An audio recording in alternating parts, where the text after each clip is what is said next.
ഏശയ്യ അധ്യായം 3. ജെറുസലേമിൽ അരാജകത്വം.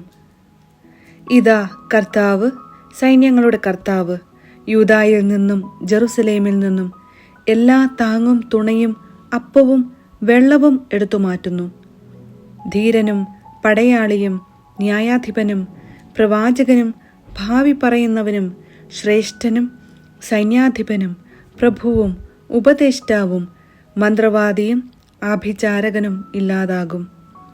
ഞാൻ ബാലന്മാരെ അവരുടെ രാജാക്കന്മാരാക്കും, ശിശുക്കൾ അവരെ ഭരിക്കും. ജനം പരസ്പരം പീഡിപ്പിക്കും. ഓരോരുത്തനും തൻ്റെ കൂട്ടുകാരനെയും അയൽക്കാരനെയും ചൂഷണം ചെയ്യും. യുവാക്കൾ വൃദ്ധരെയും അധമൻ മാന്യനെയും അപമാനിക്കും. ഒരുവൻ തൻ്റെ പിതൃഭവനത്തിൽ പ്രവേശിച്ച് സഹോദരനെ പിടിച്ചു നിർത്തി പറയും, നിനക്കൊരു മേലങ്കിയുണ്ട്, നീ ഞങ്ങളുടെ നേതാവായിരിക്കുക. ഈ നാശക്കൂമ്പാരം നിന്റെ അധീനതയിലായിരിക്കും. അന്ന് അവൻ മറുപടി പറയും, ഞാൻ വൈദ്യനല്ല, എൻ്റെ വീട്ടിൽ അപ്പമോ മേലങ്കിയോ ഇല്ല. നീ എന്നെ ജനനേതാവാക്കരുത്. ജെറുസലേമിൻ്റെ കാലിടറി യൂദാ നിപതിച്ചു. എന്തെന്നാൽ അവർ വാക്കുകൊണ്ടും പ്രവൃത്തി കൊണ്ടും കർത്താവിനോട് മത്സരിച്ച് അവിടുത്തെ മഹത്വപൂർണമായ സാന്നിധ്യത്തെ വെല്ലുവിളിച്ചു. അവരുടെ പക്ഷപാതം അവർക്കെതിരെ സാക്ഷ്യം നൽകുന്നു. അവർ തങ്ങളുടെ പാപം മറയ്ക്കാതെ സോദോമിനെ പോലെ ഉദ്ഘോഷിക്കുന്നു. അവർക്ക് ദുരിതം, അവർ തങ്ങളുടെ മേൽ തിന്മ വിളിച്ചു വരുത്തിയിരിക്കുന്നു. നീതിമാന്മാരോട് പറയുക, നിങ്ങൾക്ക് നന്മ വരും. നിങ്ങളുടെ പ്രവൃത്തികളുടെ ഫലം നിങ്ങൾ അനുഭവിക്കും. ദുഷ്ടന് ദുരിതം, അവൻ്റെ മേൽ തിന്മ വരുന്നു. അവൻ ചെയ്തത് അവനോടും ചെയ്യും. എൻ്റെ ജനം കുട്ടികളാണ് അവരുടെ മർദ്ദകർ, സ്ത്രീകളാണ് അവരുടെ മേൽ ഭരണം നടത്തുന്നത്. എൻ്റെ ജനമേ, നിങ്ങളുടെ നേതാക്കന്മാർ നിങ്ങളെ വഴിതെറ്റിക്കുന്നു. എങ്ങോട്ട് തിരിയണമെന്ന് നിങ്ങൾ അറിയുന്നില്ല. കർത്താവിൻ്റെ വിധി. കർത്താവ് ന്യായം വിധിക്കാൻ ഒരുങ്ങുന്നു, തൻ്റെ ജനത്തെ വിധിക്കാൻ എഴുന്നേൽക്കുന്നു. കർത്താവ് തൻ്റെ ജനത്തിൻ്റെ ശ്രേഷ്ഠന്മാരെയും രാജാക്കന്മാരെയും വിധിക്കുന്നു. നിങ്ങളാണ് മുന്തിരിത്തോട്ടം നശിപ്പിച്ചവർ. പാവപ്പെട്ടവരെ കൊള്ളയടിച്ച വസ്തുക്കൾ നിങ്ങളുടെ ഭവനത്തിലുണ്ട്. എൻ്റെ ജനത്തെ ഞെരുക്കാനും പാവപ്പെട്ടവരുടെ തല ചതയ്ക്കാനും നിങ്ങൾക്കെന്തു കാര്യം? സൈന്യങ്ങളുടെ ദൈവമായ കർത്താവാണ് അരുളി ചെയ്യുന്നത്.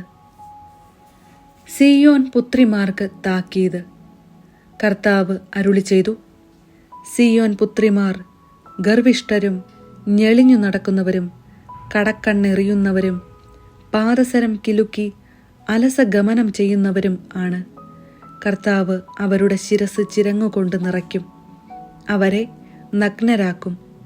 അന്ന് കർത്താവ് അവരുടെ പാദസരത്തിൻ്റെ അലങ്കാരവും തലമുടി നാടയും കിരീടവും കുണ്ടലവും വളയും കണ്ഠപടവും ശിരോവസ്ത്രവും തോൾവളയും അരപ്പട്ടയും സുഗന്ധച്ചിമിഴും ഏലസും മുദ്രമോതിരവും മൂക്കുത്തിയും വിലപിടിച്ച വസ്ത്രവും മേലങ്കിയും കുപ്പായവും ചെറുസഞ്ചിയും തലപ്പാവും മൂടുപടവും എടുത്തുമാറ്റും.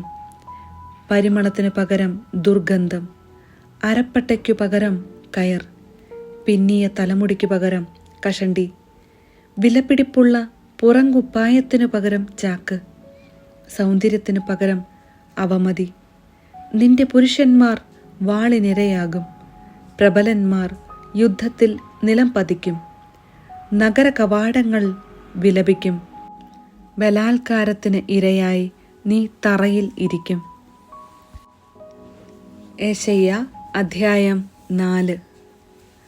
അന്ന് 7 സ്ത്രീകൾ ഒരു പുരുഷനെ തടഞ്ഞു നിർത്തി പറയും, ഞങ്ങൾ സ്വന്തം അപ്പം ഭക്ഷിക്കുകയും സ്വന്തം വസ്ത്രം ധരിക്കുകയും ചെയ്തു കൊള്ളാം.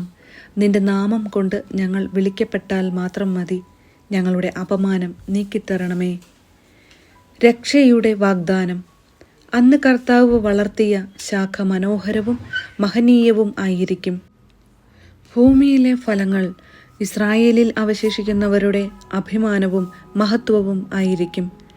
സിയോനിൽ ജെറുസലേമിൽ അവശേഷിക്കുന്നവർ ജീവിക്കാനുള്ളവരുടെ കൂട്ടത്തിൽ എണ്ണപ്പെടുന്ന ജെറുസലേം നിവാസികൾ വിശുദ്ധർ എന്ന് വിളിക്കപ്പെടും. ന്യായവിധിയുടെ തീക്കാറ്റയച്ച് കർത്താവ് സിയോൻ പുത്രിയുടെ മാലിന്യങ്ങൾ ഇല്ലാതാക്കുകയും ജെറുസലേമിൻ്റെ മധ്യത്തിലുള്ള രക്തക്കറ തുടച്ചു മാറ്റുകയും ചെയ്യുമ്പോൾ തന്നെ. അപ്പോൾ സിയോൻ പർവ്വതത്തിനും അവിടെ സമ്മേളിക്കുന്നവർക്കും മുകളിൽ പകൽ മേഘവും രാത്രി പുകയും ജ്വലിക്കുന്ന അഗ്നിയുടെ ദീപ്തിയും കർത്താവ് സ്ഥാപിക്കും. കർത്താവിൻ്റെ മഹത്വം എല്ലാറ്റിനും മുകളിൽ ഒരു വിധാനവും കൂടാരവും ആയി നിലകൊള്ളും. അത് പകൽ തണൽ നൽകും, കൊടുങ്കാറ്റിലും മഴയിലും അത് അഭയമായിരിക്കും. യെശയ്യാ അദ്ധ്യായം 5. കർത്താവിൻ്റെ മുന്തിരിത്തോപ്പ്. എൻ്റെ പ്രിയനു വേണ്ടി അവന് തൻ്റെ മുന്തിരിത്തോട്ടത്തിനു നേരെയുള്ള സ്നേഹത്തെ പ്രകീർത്തിച്ചുകൊണ്ട് ഞാൻ ഒരു ഗാനം ആലപിക്കട്ടെ. വളരെ ഫലപുഷ്ടിയുള്ള കുന്നിൽ എൻ്റെ പ്രിയന് ഒരു മുന്തിരിത്തോട്ടം ഉണ്ടായിരുന്നു. അവൻ അത് കിളച്ചു കല്ലുകൾ നീക്കി വിശിഷ്ടമായ മുന്തിരിച്ചെടികൾ നട്ടുപിടിപ്പിച്ചു. അതിൻ്റെ മധ്യത്തിൽ അവൻ ഒരു കാവൽ മാടം പണിതു. മുന്തിരിച്ചക്ക കുഴിച്ചിടുകയും ചെയ്തു. അത് വിശിഷ്ടമായ മുന്തിരിപ്പഴം നൽകുമെന്ന് അവൻ പ്രതീക്ഷിച്ചിരുന്നു. എന്നാൽ അത് പുറപ്പെടുവിച്ചത് കാട്ടുമുന്തിരിപ്പഴമാണ്. ജെറുസലേം നിവാസികളെ, യൂദായിൽ വസിക്കുന്നവരെ, എന്നെയും എൻ്റെ മുന്തിരിത്തോട്ടത്തെയും കുറിച്ച് നിങ്ങൾ തന്നെ വിധി പറയുവിൻ. എൻ്റെ മുന്തിരിത്തോട്ടത്തിനു വേണ്ടി ഞാൻ ചെയ്തതിലേറെ എന്താണ് ചെയ്യേണ്ടിയിരുന്നത്? ഞാൻ നല്ല മുന്തിരി അതിൽ നിന്നു പ്രതീക്ഷിച്ചപ്പോൾ എന്തുകൊണ്ടാണ് അത് കാട്ടുമുന്തിരിപ്പഴം പുറപ്പെടുവിച്ചത്? ഈ മുന്തിരിത്തോപ്പിനോട് ഞാൻ എന്തു ചെയ്യുമെന്ന് ഇപ്പോൾ പറയാം. ഞാൻ അതിൻ്റെ വേലി പൊളിച്ചു കളഞ്ഞ് നാശത്തിന് വിട്ടുകൊടുക്കും. അതിൻ്റെ മതിലുകൾ ഞാൻ ഇടിച്ചു തകർക്കും. തോട്ടം ചവിട്ടി മെതിക്കപ്പെടും. ഞാൻ അതിനെ ശൂന്യമാക്കും. അതിനെ വെട്ടിയൊരുക്കുകയോ അതിൻ്റെ ചുവട് കിളയ്ക്കുകയോ ചെയ്യുകയില്ല. അവിടെ മുൾച്ചെടികളും മുള്ളുകളും വളരും. അതിന്മേൽ മഴ വർഷിക്കരുതെന്ന് ഞാൻ മേഘങ്ങളോട് ആജ്ഞാപിക്കും. സൈന്യങ്ങളുടെ കർത്താവിൻ്റെ മുന്തിരിത്തോട്ടം ഇസ്രായേൽ ഭവനമാണ്, യൂദാജനമാണ്. അവിടുന്ന് ആനന്ദം കൊള്ളുന്ന കൃഷി. നീതിക്കു വേണ്ടി അവിടുന്ന് കാത്തിരുന്നു. ഫലമോ രക്തച്ചൊരിച്ചിൽ മാത്രം. ധർമ്മനിഷ്ഠയ്ക്കു പകരം നീതി നിഷേധിക്കപ്പെട്ടവരുടെ നിലവിളി. അധർമ്മികൾക്ക് ദുരിതം. മറ്റാർക്കും വസിക്കാൻ ഇടം കിട്ടാത്ത വിധം വീടോട് വീട് ചേർത്ത് വയലോട് വയൽ ചേർത്ത് അതിൻ്റെ മധ്യത്തിൽ തനിച്ചു വസിക്കുന്നവർക്ക് ദുരിതം. സൈന്യങ്ങളുടെ കർത്താവ് ശപഥം ചെയ്യുന്നത് ഞാൻ കേട്ടു. അനേകം മന്ദിരങ്ങൾ നിർജ്ജനമാകും. മനോഹരമായ മാളികകൾ വസിക്കാൻ ആളില്ലാതെ ശൂന്യമായി കിടക്കും. 10 ഏക്കർ മുന്തിരിത്തോട്ടത്തിൽ നിന്ന് ഒരു ബത്ത് വീഞ്ഞും 1 ഹോമർ വിത്തിൽ നിന്ന് 1 ഏഫാ ധാന്യവും മാത്രം വിളവ് ലഭിക്കും. ലഹരി പാനീയങ്ങളുടെ പിന്നാലെ ഓടാൻ വേണ്ടി അതിരാവിലെ ഉണരുകയും വീഞ്ഞു കുടിച്ച് മതിക്കാൻ വേണ്ടി ഉറങ്ങാതിരിക്കുകയും ചെയ്യുന്നവർക്ക് ദുരിതം. അവരുടെ ഉത്സവങ്ങളിൽ വീണയും കിന്നരവും തപ്പും കുഴലും വീര്യമേറിയ വീഞ്ഞും ഉണ്ട്. എന്നാൽ അവർ കർത്താവിൻ്റെ പ്രവൃത്തികളെക്കുറിച്ച് ചിന്തിക്കുകയോ അവിടുത്തെ കരവേലകളെ നോക്കുകയോ ചെയ്യുന്നില്ല. എൻ്റെ ജനം അജ്ഞത നിമിത്തം അടിമത്തത്തിലേക്ക് നീങ്ങുന്നു. അവരുടെ പ്രഭുക്കന്മാർ വിശപ്പ് കൊണ്ട് മരിക്കുകയും അനേകർ ദാഹാർത്തരായി കഴിയുകയും ചെയ്യുന്നു. അതിനാൽ പാതാളത്തിൻ്റെ ആർത്തി വർദ്ധിച്ചിരിക്കുന്നു. സീമാതീതമായി അത് വായി പിളർന്നിരിക്കുന്നു. ജെറുസലേമിലെ കുലീനരും സാധാരണരും അവിടുത്തെ വലിയ ആൾക്കൂട്ടവും അവളിൽ അഭിമാനം കൊള്ളുന്നവരും അതിൽ പതിക്കുന്നു. മനുഷ്യന് തലകുനിക്കാൻ ഇടവന്നു. മർത്യർ അവമാനിതരായി, അഹങ്കാരികൾ ലജ്ജിതരായി. സൈന്യങ്ങളുടെ കർത്താവ് നീതിയിൽ ഉയർന്നു നിൽക്കുന്നു. പരിശുദ്ധനായ ദൈവം നീതിനിഷ്ഠയിലൂടെ തൻ്റെ പരിശുദ്ധി വെളിപ്പെടുത്തുന്നു. അപ്പോൾ കുഞ്ഞാടുകൾ മേച്ചിൽ പുറങ്ങളിലെന്ന പോലെ അവിടെ മേഞ്ഞു നടക്കും. കൊഴുത്ത മൃഗങ്ങളും ആട്ടിൻകുട്ടികളും അവിടത്തെ നഷ്ടാവിശിഷ്ടങ്ങൾക്കിടയിൽ മേയും.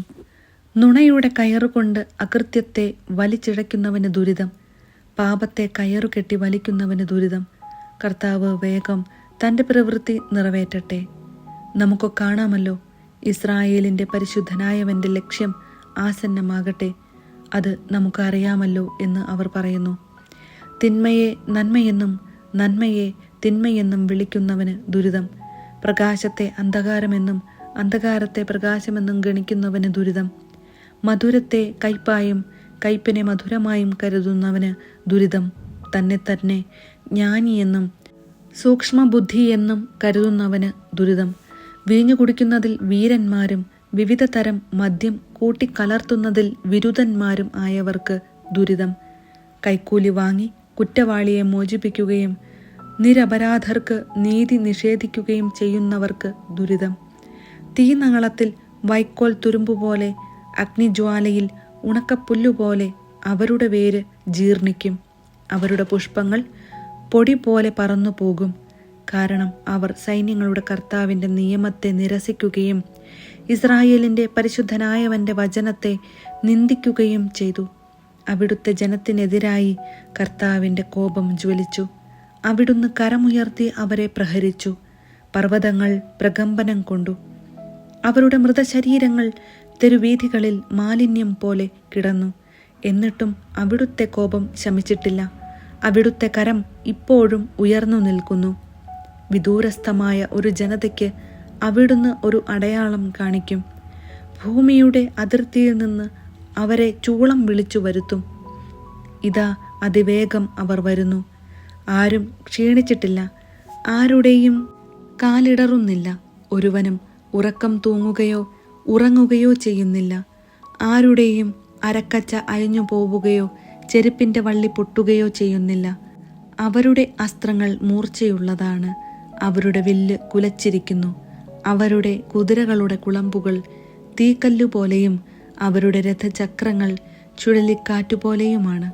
അവരുടെ ഗർജനം സിംഹത്തിൻ്റേതുപോലെയാണ്. യുവസിംഹങ്ങളെപ്പോലെ അവർ അലറുന്നു.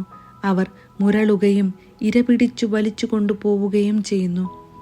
ആർക്കും രക്ഷപ്പെടുത്താൻ സാധിക്കുകയില്ല. അന്ന് അവർ അതിനെ നോക്കി കടലിൻ്റെ ഇരമ്പൽ പോലെ മുരളും. ആരെങ്കിലും ദേശത്തേക്ക് നോക്കിയാൽ അവിടെ അന്ധകാരവും അസ്വസ്ഥതയും ആയിരിക്കും. കാർമേഘങ്ങൾ പ്രകാശത്തെ വിഴുങ്ങിക്കളയും.